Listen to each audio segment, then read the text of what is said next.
जय श्री राम दोस्तों, कैसे हो आप सब। आज के व्लॉग में आप सभी का स्वागत है दोस्तों। आज मैं फिर से एक और इंटरेस्टिंग व्लॉग लाया हूं जिसमें एक भक्त ने बहुत ही इंटरेस्टिंग हनुमान जी से जुड़ा अपना अनुभव शेयर किया है और इस अनुभव को सुनने के बाद आप खुद कहोगे कि ये तो सिर्फ हमारे बजरंगबली ही कर सकते हैं। तो ध्यान से इस व्लॉग को आखिर तक अवश्य देखिए। वीडियो पसंद आए तो लाइक और शेयर करना ना भूले। नए हो तो चैनल को सब्सक्राइब करें। जय श्री राम का नारा लगाकर बेल आइकॉन को अवश्य दबाएं ताकि आने वाले नए नए इंटरेस्टिंग व्लॉग्स हमारे फैमिली से जुड़े हो, Q&A वाले हो या फिर ऐसे प्रभु से जुड़ी कोई कथा क्यों ना हो, आप सबसे पहले देख सकें।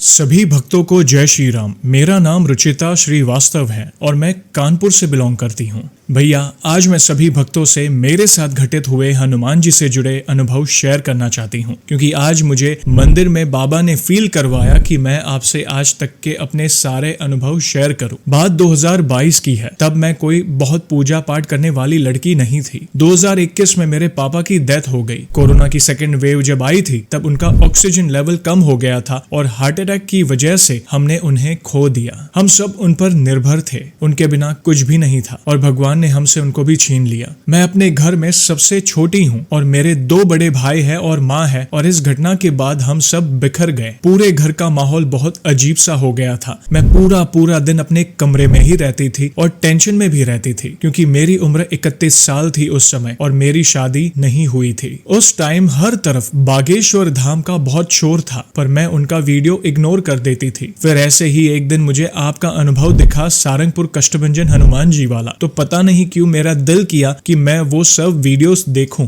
और जब मैंने आपका वीडियो देखा तो पता नहीं कैसे मैंने आपके सारे वीडियोस एक के बाद एक देखने लगी। मैं आपके सारे वीडियोस देखती और रोती कि कोई मेरी और मेरे परिवार की मदद कर दे। फिर मैंने बागेश्वर धाम की वीडियोस देखना भी शुरू कर दिया। जब मैं आपसे जुड़ी उसके बाद मैं दादा से बात भी करने लगी। 31 दिसंबर 2022 की बात है। मैं अपने घर के पास वाले हनुमान जी के मंदिर रात को गई और वहां हनुमान चालीसा का पाठ किया और पूरा मंदिर खाली था, वहां कोई नहीं था। मैं प्रभु के सामने दिल खोल कर रोई और अपनी सारी परेशानी प्रभु से कही और उनसे कहा कि मेरे पापा नहीं है, आज से मैं आपको अपने पिता स्वरूप मानूंगी। जैसे ही मैंने ये बात बोली तो बाबा ने पता नहीं कैसे एक फूल मेरी झोली में डाल दिया। ये देख मैं बहुत रोई। घर आई और बस बाबा की भक्ति में डूब गई। हर चीज उनके नाम से शुरू और उनके नाम से ही खत्म करती हूँ। आज भी मैं उनके जन्मदिन से लेकर उनका हर उत्सव मनाती हूँ। ऐसे बहुत कुछ है उनके बारे में, क्या क्या बताऊं। फिर एक बार मैं बहुत परेशानी में थी।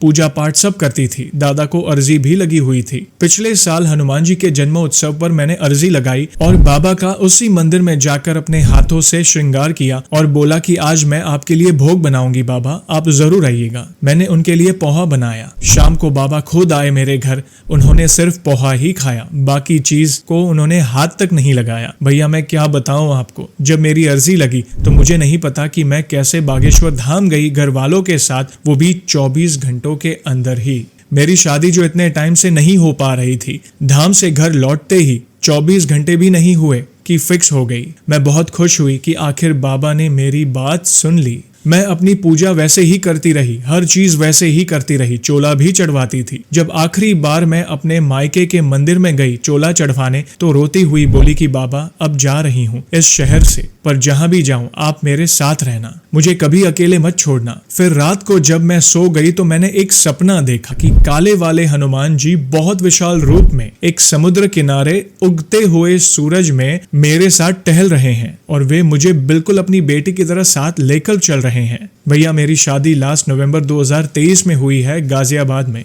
जिस दिन मेरी शादी थी और उस दिन आखिर में घर से निकलने से पहले मैं घर के मंदिर में गई और प्रभु से बोला कि बाबा मेरे साथ चलो, मुझे डर लग रहा है। विदाई वाले दिन मेरी कार जब मेरे ससुराल पहुंची और मैं कार में थी, तभी मेरी ननद नीचे आई कि पता नहीं घर पर अचानक कहां से बंदरों की टोली आ गई है और सब सामान फैला दिया है। जब मैंने ये सुना तो मैं खुशी के मारे रोने लगी कि अरे वाह, बाबा बाबा तो यहाँ भी आ गए अपनी बेटी के पास। भैया मेरे पापा के जाने के बाद आज तक मुझे इन्होंने कभी पापा की कमी महसूस नहीं होने दी। मेरा हर काम कैसे भी हो वो करवा देते हैं। मैंने उनसे कहा कि मैं जहाँ भी जाऊँ मुझे कभी कोई आपकी भक्ति करने से ना रोके, और प्रभु की कृपा से मुझे ऐसा ससुराल मिला है कि वहाँ सब हनुमान दादा के ही भक्त हैं। आज भी मैं मंदिर जाती हूँ तो मेरे पति उन्हें चोला चढ़ाते हैं और मैं उनके साथ ही होती हूँ हमेशा। मंगलवार और शनिवार को पता नहीं कहां से वे अपने आप दर्शन देने आ जाते हैं, और जब भी बहुत दिन हो जाते तो मैं बस मन में बोलती कि दादा बहुत दिन हो गए आपको देखा नहीं। तो पता नहीं भैया कैसे उनको ये बात पता चल जाती है, कहीं ना कहीं से वे सामने आकर खड़े हो जाते हैं। आज मैं मंदिर में शिव जी की पूजा कर रही थी भैया, उस समय मेरे मन में आया कि आपसे अपने अनुभव शेयर करूं। फिर मैं दादा के पास गई और उनकी आरती की, और पता नहीं अचानक एक वानर उनके पास आकर बैठ गया।